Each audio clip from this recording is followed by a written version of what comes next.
Welcome back to the Tailgate Connect podcast. I'm your host, Luke Lord with Tailgating Challenge. I love tailgating, and I love our next guest because he is one of the people that got me inspired over 13 years ago to take my tailgating journey to the next level. You're going to listen to Craig Renfro, who has 19 plus years putting out the only tailgating magazine that there is. Stay tuned.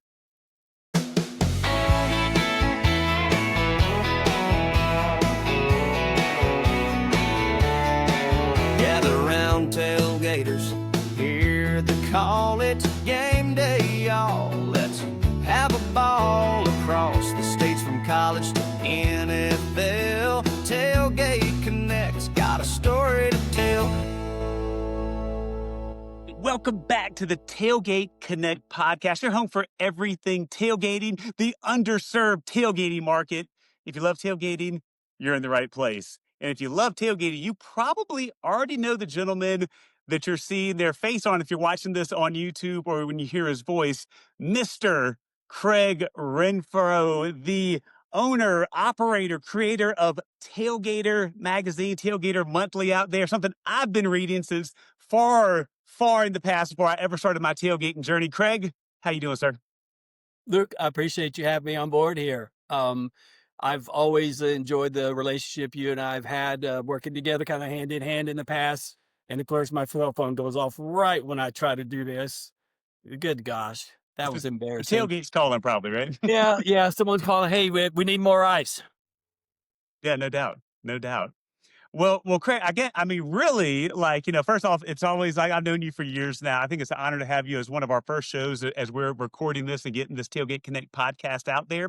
Because, to me, I've been doing, the Tailgating Challenge stuff, right? Which is why I was brought on to be a host for this show it'll be 13 years in October. And Isn't so that crazy? that's a long time, but It is. I know you got some even more time on me when it comes to your tailgating journey. So tell us, when did your tailgating journey start? Well, so I went to my first professional sporting event when I was in first grade. The Texas Rangers had moved here from Washington, D.C., the old Washington Senators team. And I didn't go to the very first game that they had in the ballpark in Arlington, but within the first month, my parents had took me to a game, and I was hooked from there. Obviously, at 7 years old, I wasn't drinking beer yet or having a grill in front of me yet, but that we had to wait a few years for that. But over the course of my lifetime, Luke, I've been to over 1,000 college or professional sports events in my life. Now, most of those have been Texas Ranger baseball games because living here in the Dallas-Fort Worth area, they play 80 games a year. So obviously we have ample opportunity to go out and check them out. But college football, NFL football, NASCAR racing, you name it, I've been to a tailgate at all of these venues. And to me, there's nothing like it. It's the camaraderie of just gathering with friends and family around food and drink and watching a common interest, i.e. the team that you're there to watch. And Sure. I've met so many friends in the parking lot over the years that, hey, we're coming here. Oh, why? We ran out of ice. Can we borrow some ice from you guys? Oh, wait a second. Gosh, we didn't bring enough hot dog buns. You guys got some extra buns. And it's just the relationship. I tell you, look, if the world worked like it does in the parking lot at a sports event, we'd all get along great. It'd be a great place, right? That's why, I have that motto. I say, don't hate, just tailgate. Because really, there's Absolutely. not a lot of hating at the tailgates. Right before the game, it's like, it doesn't matter what colors you're wearing. Like, everybody's friends, everybody's happy, everybody's having a good time connecting with each other on a personal level. Absolutely. And I'll tell you a story. There was, I've been to LSU for a number of games, and the cuisine at LSU, I mean, you're talking true Cajun. I'm talking jambalaya, etouffee, gumbo, boudin, everything that they have that makes that culture so great. And the fans at LSU are wonderful until the game starts. Once the game starts, they don't know you if you're not wearing the LSU colors. And I've been there enough times and hung out with them before that, it's great. You're having a lot of fun. And then you try to go back there after the game, especially if your team happened to beat them. They don't know you then. But all kidding aside, they are LSU, the Swamp, is one of the greatest tailgating places in the world, and I think I'm actually part Cajun. I don't, done some genealogy looking back into it. I can't find too much French in there, but I have to be somewhere along the lines. There's something you feel in your DNA when you get close to Baton Rouge and you get some of that crawfish boils and all that good stuff going on over there. You can feel it within A- your soul, right? Absolutely, absolutely. Well, awesome. Well, hey, so we learned a little bit. So obviously tailgating started at an early age for you. So now I want to fast forward a little bit. So when did you found Tailgater magazine? Like when did that first publication come out? Okay, so this is actually our 19th year of being in business, okay? Very nice. And we started, our first issue came out in the fall of 2007. My wife and I had both been in the corporate world for about 20 years. Her company went bankrupt, my company sold, and we'd both just turned 40. And we're like, well, we have some money. But not enough money to keep on living the lifestyle that we lead for I the next understand. 30, 40 years. And so we're like, dang it, we're going to have to keep working. And so we just kind of sit there and brainstorm, like, what do we like to do? Well, first of all, we like to drink beer. We like to cook on a grill, and we love watching sports events. And so I was sitting there thinking, gosh, I wish I could get paid to do those three things. And lo and behold, we just started to do some research and saying, guys, is there anything out there in the realm of tailgating, any magazine or any website or anything, a newsletter, whatever the case may be? And in all of our research, we could find anything out there. So we kind of bit the bullet and decided, hey, let's go for it. And we had some money that had invested to put towards it. Took a little bit more than what we anticipated because It always does, doesn't it? right, right. Yeah, you think the tickets are going to cost $300, but they're actually going to cost $600. But in our case, my background had always been in publishing and advertising, so I knew a fair amount about it. But what I didn't know was the acquisition cost of acquiring a consumer subscriber, and it was a little bit higher than what I'd forecast or anticipated. But all that to get to this, the first couple of years, we put a bunch of money into it, and we were sitting there thinking, oh gosh, I hope someone like ESPN or Sports Illustrated doesn't come along and say, hey, who are these guys here in Texas trying to impose on our Right. territory, and they slap us off the off the map. But then it got to be, we got to be year 4, 5, 6 into it, and we're like, oh, well, maybe ESPN or Sports Illustrated or some other media company will want to come, take a look at acquiring us.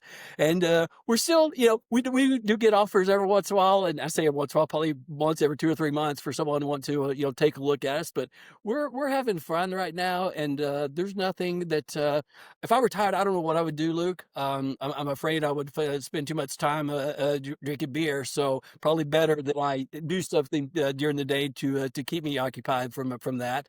But I will say this, COVID was not a fun year for tailgating. As No. you can imagine, and I know you probably experienced it to a Oh yeah. level as well, that we had a good number of our advertisers that had committed to annual agreements with us, which has been the standard case for most of our existence. And once COVID hit, literally all of them came to us, hey, Craig, I hate to do this to you, but we, there's no tailgating going on, and we need to cancel these agreements. So COVID was a kick in the gut, but that was 5 years ago, and we've kind of recovered since then, and pretty much got back to the level that we were beforehand, or close enough to it at least. And so it's a lifestyle that affords us a lot of flexibility. Being a business owner, that, oh yes, these tickets to the Texas Ranger game, or to the World Series, or to the Super Bowl, or whatever the case may be, those are all business expenses, and legitimate business expenses. And so to be able to utilize that and incorporate that into our lifestyle and have fun with the things that we love doing, you couldn't ask for a better deal. No doubt, no doubt. So I guess one of the things that's on my mind too is like, so when you dropped your first issue you're going to have your big college football issue coming out here soon. Like, do you look back at your first issue and be like, wow, I don't know how we made it, or like we learned so much. Like, what would you say is like your biggest like learning from year 1 to now going into year 19 with running an effective tailgating magazine? Well, the biggest thing I've learned is that not everyone is quite as interested in reaching our audience as I am for them to do so. And as you know, from reaching out to companies trying to get them to spend money with you, the first few years were hard because we weren't, a recognized, national brand like a Sports Illustrated or an ESPN or something like that. But more recently, the biggest obstacle that you have going now is going up against Facebook and Google. They just offer such everything from an advertising standpoint is considered on a cost per thousand basis. And when I say cost per thousand, like I can reach 1 million people for this amount of money. So it works out to a cost per thousand basis. For us to be profitable, we have to have it at a level that's, makes it profitable for us. Unfortunately, Google and Facebook offer levels that are far, far more affordable, less expensive, however you want to call it. And so th- I know we're not the only group that's facing. I mean, the LA Times, the Dallas Morning News, the Washington Post, the New York, all publishers, large or small, are running up against the same thing. So I have to convince these advertisers to say, okay, great, you can do this on these, social media platforms, but are they a loyal audience that's been subscribing to them for years and years and years? And are they paying money to get the content from them? Or is it just free? And yeah, they have that interest level and you like it. So the advertisers that have partnered with us and remained true with us over the years, they know what we bring to the table and they know it's a loyal, dedicated, and consistent audience that buys their product. For sure, for sure. I think you kind of alluded to one of my other questions was like, as we've transitioned more into this digital age, like some people don't have that tangible item Right. anymore. And so you spoke to that a little bit, but I also like you have a digital copy of the magazine in addition to a print, right? Sure, sure. Yeah, because I think, the older generation like myself, and I think anyone above the age of 50, we spend so much time on our phone or our computer or desktop, whatever, that I actually like holding a hard copy magazine in my hands just to give my eyes a break from staring at a small screen all day. And so I think that separates us from the digital crowd, if you will, but with the younger audience because we're coming outdated, if you will. So these younger kids, they are used to reading things on their phone, they are used to reading things on their computer, and so they don't want to carry a magazine or newspaper around with them. And so yes, the overwhelming majority of our subscribers are indeed the digital variety. So we serve them that way. But for the older people who actually want to pay and get the hard copy subscription, we're more than happy to send it to you. And I'd send it to you for free if my printer and post office didn't charge me to send it. Sure, sure. No, I get it. And again, I still love getting them in the mail. I don't know. Like, yeah, I know I'm starting to get older, but there's still something about having a physical copy of I could take it on planes when I'm traveling. I could read it and cut my, blue lights off, like, with the phone and everything before I go to bed and just like flip through an actual tangible copy of something. So like I still love that there's people that are still pushing this and they haven't just all gone like, you know what, we're just gonna go straight digital and just ditch the printing. So I definitely appreciate you for that. And I'm sure there's others out there that appreciate that as well too.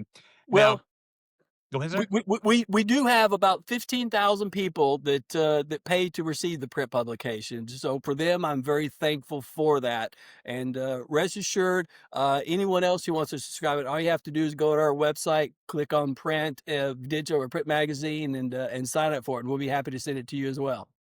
So I guess for those who are listening right now, they're like, "Oh snap! I didn't know there was a tailgating magazine."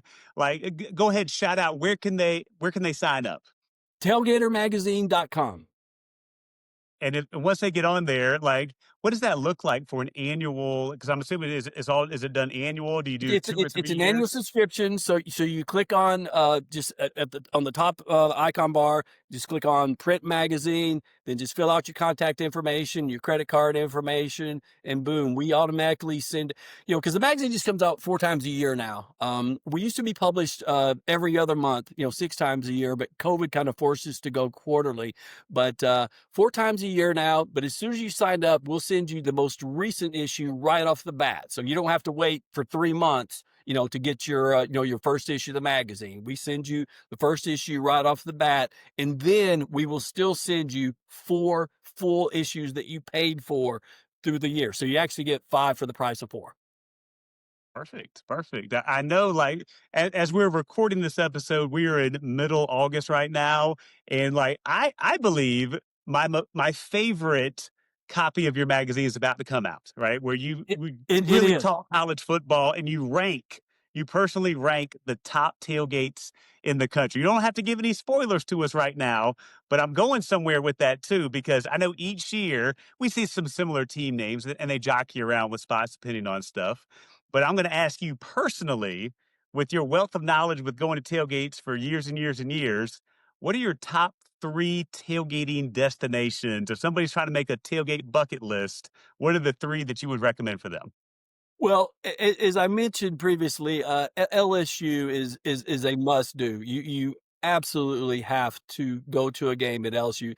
It's a culture and cuisine that is unlike any other in the US. You will not find anything like the swamp in Baton Rouge, Louisiana. So that's my number one. Um, I would be remiss in my duties as tailgating expert if I didn't include the Grove at Ole Miss. That is a cultural phenomenon in and of itself. A little bit more upscale, perhaps. You will see all the you will see all the the frat boys in ties and jackets, and the sorority girls and nice and dressed, look like they're going out for a dance as opposed to a tailgate. But the Grove is 10 acres of heaven. There's no ifs, ands, or buts about it. And if you consider yourself a true connoisseur of tailgating, if you have not been to Ole Miss and been to the Grove, you owe it to yourself to go there. Um, Third on the list, man, that's a tough one because I'm biased because I went to Texas A&M, and game day in College Station, it's its own unique cultural phenomenon. We don't have any of the Cajun food. We're not gonna be dressed up in jackets and ties. But if you're looking for brisket and ribs and barbecue and all day partying out in the parking lot, Station, Texas is a great place to be. Now, unfortunately, our football team usually doesn't live up to the hype of the tailgates. In fact, you can usually pencil the Aggies in for 4 losses a year and you know be pretty much par on course for that. But there are so many other environments, Luke, that I mean, Ohio State is a great environment. Michigan is a great environment. Sure. Notre Dame is a great environment. And if I didn't include, I know for a fact that a South Carolina alum like you, if you've never been cockaboose tailgating, that is a phenomenon and a unique experience all on its own as well. And so, you know, we get a lot of grief for people that, in fact, we get more letters and comments, or not letters, emails and comments for people. It's like, oh, how could you rank such and such ahead of us? And how come they made the top 25 and we didn't make the top 25? And how come, you always put us lower than them? And, at the end of the day, I try to tell people, it's not really a scientific, study that we do on doing it, but a lot of it is, a relevance to a conference championship or a national championship. And if you're competing for conference or national championships and have a good tailgate environment, you're probably going to make our list. Okay. And there were years that, of course, it was as easy to do when Alabama and Georgia were on such a roll that we picked them a number of times over the year, and then they actually won out and won the national championship. A couple of years ago, we picked Michigan as our number one tailgate school, and that just happened to be the year they won the national championship. So this year, well, I can't say who we are picking, but I will say they are up there at the top of the AP poll that just came out. So I think I might know then. we'll see if that comes to fruition for them or not. But at the end of the day, we could probably do a top 100 list because So many schools, so many good tailgating environments, but at the end of the day, like I said, you just got to limit it, kind of like the football polls, to the top 25. Now, if AP expands it to the top 50, then we may expand ours to a top 50. No, that makes sense to me because I think you got to my next question. It's like, well, what goes into the criteria for picking the schools, knowing like, the tailgate environment might be similar-ish. Now, again, there could be some updates, different parking lots, different stuff that goes on there. So the other piece of it is like how relevant the team is going to be on the field too, which will then Sure, probably yeah. draw more people coming to the tailgate. And I'll use a perfect example. And, they had a couple of seasons ago where they actually were relevant. Indiana is a great tailgating environment. The University of Indiana. Great tailgating environment. But for the most part of the last 25 years, their football team has been irrelevant. Now, I do know, a couple of years ago, they did actually have a good season, and I can't recall if they made it to the Big Ten championship game, but I know they were in the running for it. And so the next year, we put them in there. And you would not believe the number of letters I got from Indiana fans that were like, "Hey, thank you for finally It's recognizing that," about time, right? right? And I was like, "Well, all you guys got to do is just, win some more, and you'll be there all the time." So whenever you get these like emails or thinking old school letters, do you respond to all of them, or there's some you just like this person's so outlandish I can't even dignify a response to them? No, I will always respond to, even if it's the most asinine question that I've ever heard. Just because you took the time. Well, first of all, thank you for being a subscriber. And you took the time out of your busy day to sit there and voice your concern or opinion. So to not address it would be like, "Oh, well, I'm above that." And no, I'm not. I'm every man. I'm every man. I'm just like my audience. I'm just like my subscribers. I'm out there in the parking lot, drinking beers at 8 o'clock in the morning, got the grill going, sweating by, so I have to bring a change of clothes because, you've been out there cooking in the parking lot in College Station in September where it's 105 degrees. Yeah, No you joke. got to be ready with the extra set of clothes. So I've been there. I felt your pain. I know what it's like and involved in doing that. And I know all the preparation and detail that go into it. And I always tell people are like, "Well, what's the number one thing about, that I need to know about tailgating?" Number one thing is have a list of everything that you're going to do or everything that you're going to need, and get as much work done before the event as you possibly can. Like, for instance, if you're going to be making burgers, don't wait till you get to the parking lot to form the patties. Form them at home the night before, okay? And then store them safely where they can, all you got to do is put them on the grill. Don't wait till you get to the parking lot to slice the onions, tomatoes, and chop up the lettuce. Do all that stuff the night before and just have that ready to go so that when you fire up the grill, you're putting food on there and you got hungry masses that are sitting there. "Hey, how long before it's ready?" "Oh, it's just going to be just a minute." Whereas if you just sit there and are starting to perform it all, you just add 30 minutes extra to the tailgate and a waste of time. So preparation is key. Keeping a checklist of items in advance is key. And two things that what is the, people always, what is the number one thing that most people forget to bring to a tailgate? And it's actually two things. One is trash bags. People, for whatever reason, Been there. they forget. It's like, where'd you think you were going to put all this stuff? You think your mom's going to come by later and clean all this up after you? No, bring trash bags and clean up after yourself.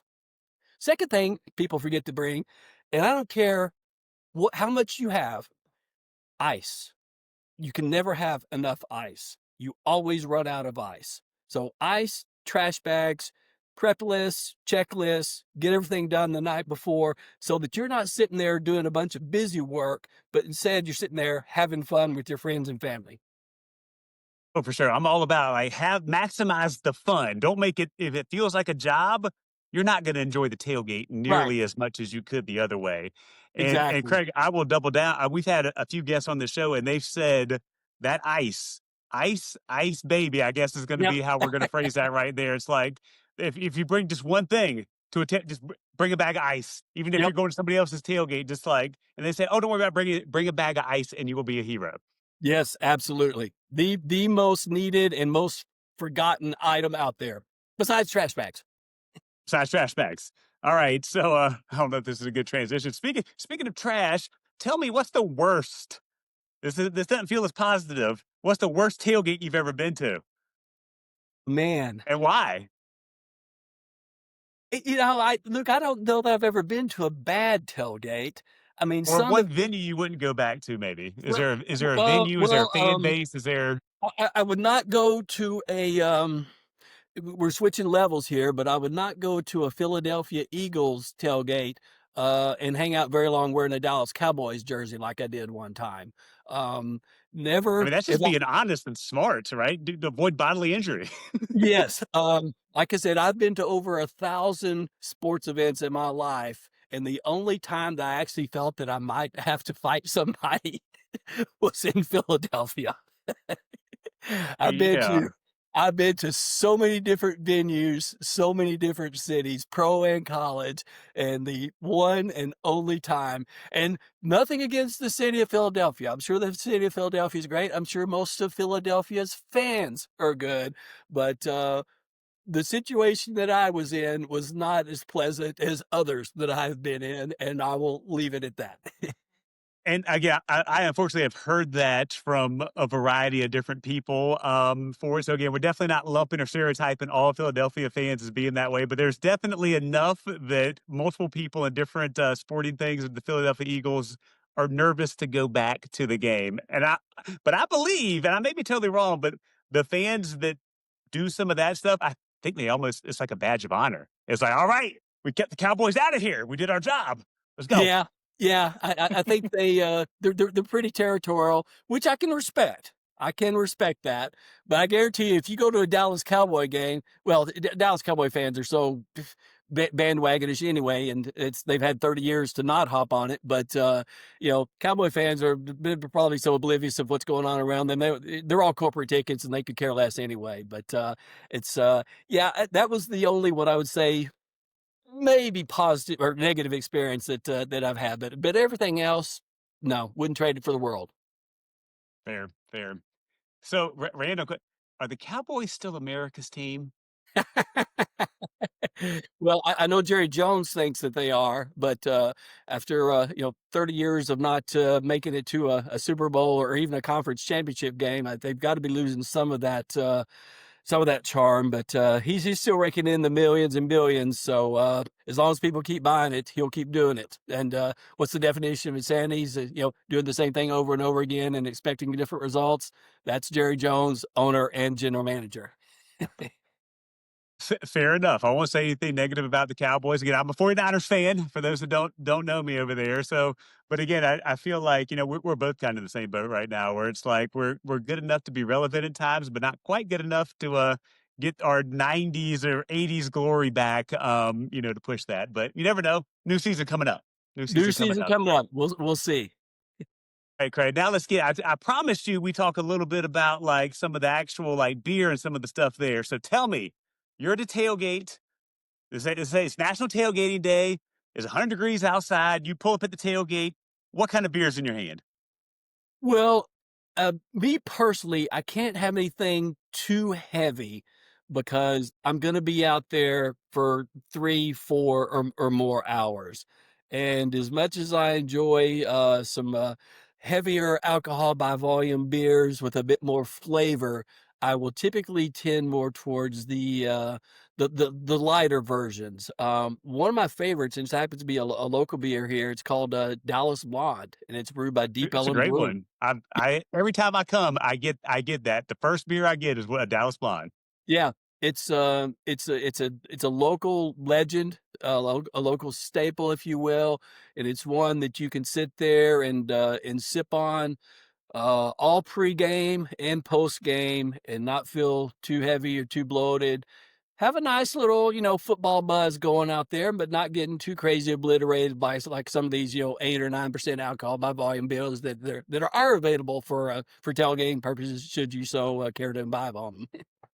What would you say? Because is a blonde. Is that your favorite like style of tailgating beer, or are you just like just lighter in general for Well, tailgating? lighter in general. Although I will candidly say would never drink another Bud Light, but that's for completely different reasons. But yeah, I prefer the lighter ones just because I will candidly admit as I've gotten older, I seems to get a little more full, easier than perhaps I did in my 20s, 30s, and even 40s. So it's all about maintaining a delicate balance.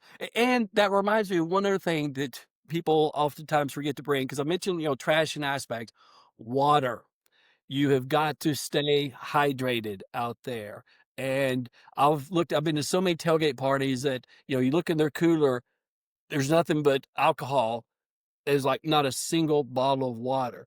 And it's 105 degrees and you're sitting there sweating, slamming down the beers. And I'm like, oh, buddy, you better find you some water quick, because the rate you're going, you're not even gonna make it into the stadium, much less throughout the course of the game.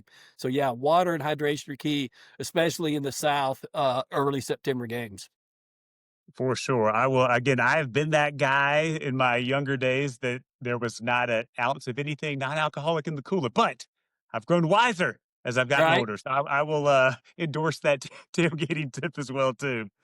Oh, good stuff. All right, so you got your Dallas Blonde in your hand, and then what's going to be on your plate? If you can have, you don't have to worry about cooking it or price or anything. What would be your favorite tailgating food that someone will put on your plate?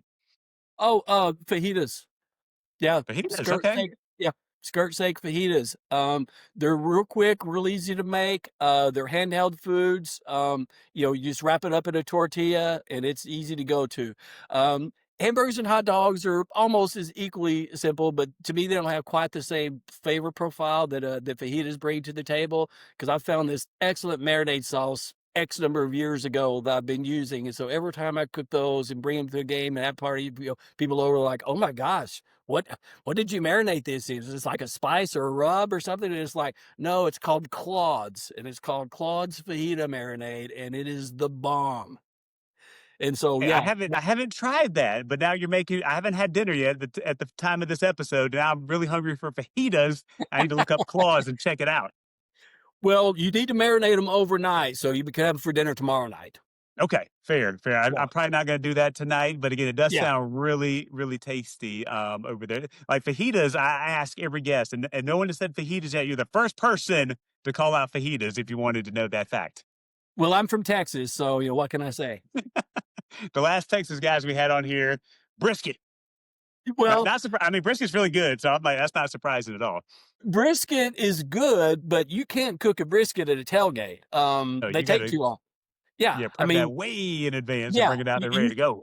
right. You cook the brisket the night before, in which one you stayed up all night getting it ready, and then you can bring it to the tailgate, or make it a day or two before, and then throw it on the grill to reheat it. But yeah, you're not going to make a brisket in the parking lot. There's not enough time. And likewise, ribs.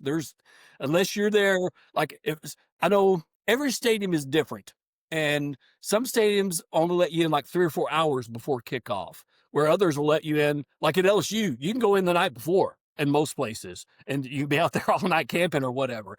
So it depends on how much time you have. But as you know, look, cooking ribs, that takes a solid 3 or 4 hours right there. So you don't have time to cook those unless you cook them in advance. Like same with brisket, same with pulled pork. So it's easier items like hot dogs, hamburgers, chicken wings, perhaps, or like I said, in my case, fajitas is a go-to.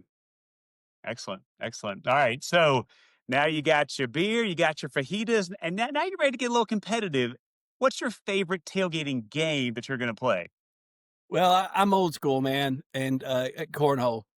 Cornhole is it. It's iconic. We have a company years ago made us some Tailgater magazine cornhole boards. In fact, they made us several sets, which we gave some in our giveaways that we do on a regular basis. But I did keep a pair for myself, and I'm not going to say I'm going to set a world record, long distance cornhole throw like I know someone that I'm talking to recently did, but I deem myself a fairly decent player, and it seems like kind of like bowling. The more beers I have, the better I get. It's crazy. I don't know what the correlation is, but yeah, I'll be There is one. well, they're right. There, it's a bell curve. I tell people it's like you get better, you kind of relax, you stop overthinking, but you hit a top And if you keep going on, you're going to go down and your game's going Yeah, to get right. worse. You got to find a sweet Yeah, spot. it's I put golf in that same boat as well. First few holes of golf, not too good. After 3 or 4 beers, a little bit better, but after too many, not as good again. So yeah, um, it's keep it in line, keep control, and don't overdo anything. Yeah, no, I made the joke. I know you toss out the world record stuff. I've done 3 different, like just very different, like backwards, blindfolded, slingshot, cornhole stuff. And so people like invite me to, oh, you want to come be on the cornhole tournament and play? I quickly learned that like I am not actually good at normal cornhole, right? Because I don't really like play or practice it like all that often. And like I just went to the ACL World Championships in Rock Hill, South Carolina, like, and I was like, these people are like, they can do stuff with a bag. Like, I need a lot more training, I guess, for that too. It's like, it's become a super huge, like, legitimate sport now. It's on ESPN like all the time. It's crazy. Yeah. Yeah, when I say I'm pretty good, I'm talking about, like, parking lot average Joe good, There's not levels to it, right? not competing in the ACL good. Just like I can say, I used to be able to throw a football about 60 yards, okay, but I'm not saying it's gonna be, the volume and accuracy that, that a professional quarterback is gonna have. For sure. Yeah, there's levels, There's levels to everything in life, even tailgating, right? So, right? all Right? right. So tell me, speaking of levels, at the top of the level, what's the one piece of tailgating gear that you say you just got to have it? We know ice is up there for you, but when you're talking a piece of where there's a cooler, is there something specific that you have and you're like, man, this thing, I keep using it year after year after year. It's just so helpful and awesome for tailgating. What would that be? Well, a generator.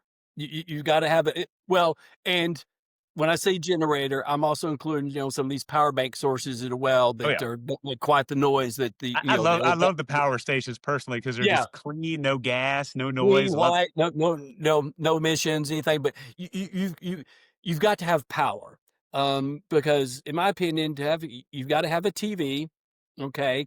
I actually have a portable pellet grill that I like bringing out there, so you've gotta have power for that. Heaven forbid you actually wanna make some margaritas to go with your fajitas, you gotta have a blender for that, and good so, combo to make. yeah, yeah, it's a generator is key, and that's there like you said, there's different levels of everything, and there's different levels of tailgating, and not saying anyone is right, wrong, or indifferent, but if you're at a level like I'm bringing out a grill and a cooler, that's great. You are 100% Sure. tailgating. You are 100% tailgating. You absolutely are. Bring out a grill and a cooler. Oh, he brought some music. Music is always good, as long as it's not annoying your next door neighbor. Right. Don't be the guy that's, you can hear it from, 10 tailgates over. No one wants to be that guy. Oh, well, gosh, we have a grill, a cooler, music. Oh, now we've got a TV. Now you've kind of upped the game a little bit. And then, of Sure. course, you start throwing in, games, canopies, chairs. Um, an item that I think is really important for the South is there's several brands that have these, some people call them swamp coolers, but I call them Yep. evaporative coolers.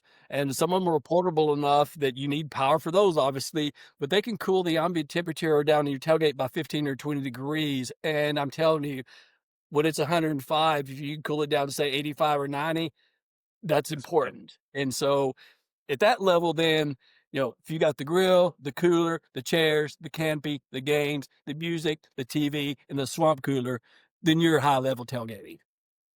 100%. And like, it's funny, like right before we recorded this, I had a couple boxes delivered and they were the new Ryobi Mister fans, right? So again, like kind of Well, more portable, like swamp. And I'm like oddly excited. Like, I'm like, yeah, I've never had one in a tailgate before with all my goodies. I've never had one. So I'm like, this is going to be the next level, right? Of being comfortable the first yep. month of the season.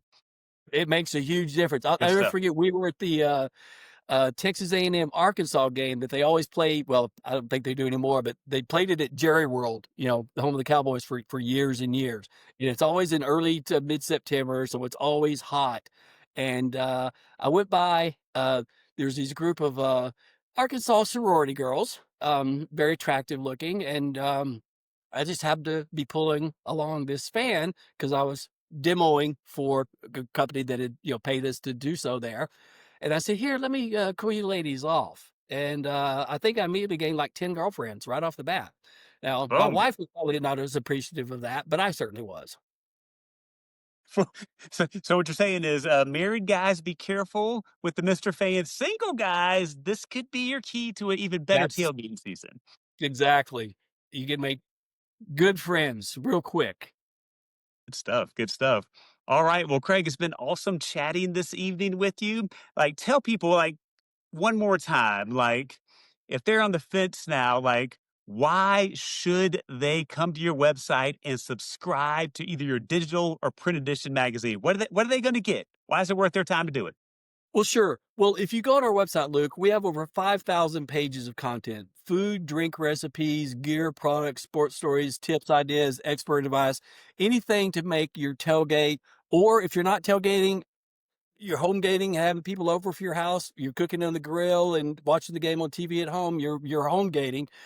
Anything to make that experience better. We have some tip or some insight or some food or drink recipe or some bit of advice that's going to make you go, wow, I'm glad I found that out. So we're there as a resource, and we are all things tailgating and home gating. And again, I can vouch for this. Like, even before Tailgating Challenge was a brand, 13 plus years ago, I was reading your magazine, trying to get inspiration and creativity, and you're still doing it.